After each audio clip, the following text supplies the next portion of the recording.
It's still so cool and surreal to kind of be able to see where that started and kind of where I'm at today. Pretty cool. But again, it's one of those things where you trust the gut feeling that you have, and you know that there's a calling.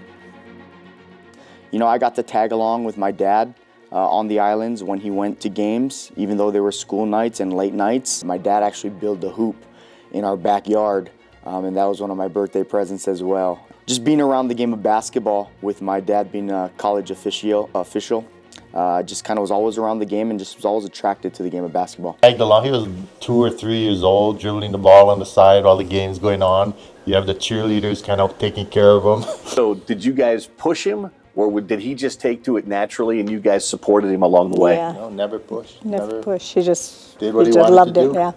So what was it like for you when you had to leave Hawaii?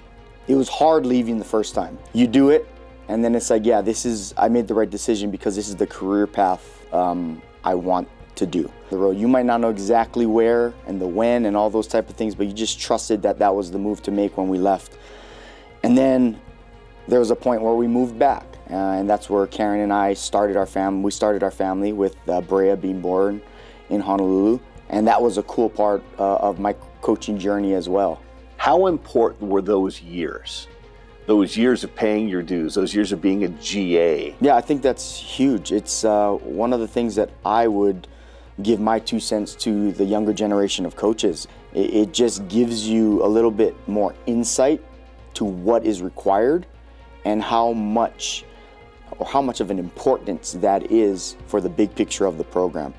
And just you attack every responsibility with the best you got. And I think that's what's so gratifying, is like all the hard work, all the dues that I had to pay.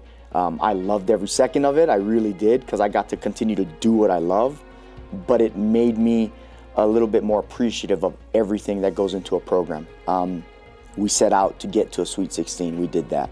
I mean, we've done a lot of firsts in this program in our 10 years. And I just want to continue to carry that legacy that Lynn left and continue to do firsts here.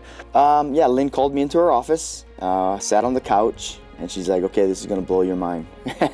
God, you're in the WNBA now. Congratulations. I was so happy. Then by the time I sat down, I'm like, what does that mean? Press conference to introduce Gavin Petersen as head coach of the women's basketball program, and I'd like to introduce him, Gavin Petersen.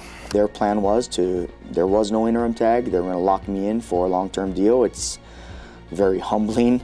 I was honored, and it was just gratifying to know that all the hard work, the journey itself, was rewarded. As parents, what does seeing him as head coach on the sideline for a program like Utah do for you?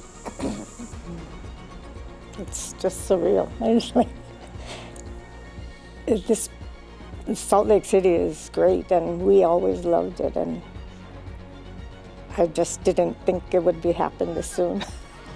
Final buzzer has sounded, and Utah has beaten the third-ranked Notre Dame Fighting Irish. Evan, what a win for Gavin Petersen in his 4th game of his career. And that's been the biggest thing. Our foundation, our culture, that is what carried us through in the 40 minutes against Notre Dame. And that's just the legacy that's been set, and we're going to carry that forward. We're going to continue to do those things.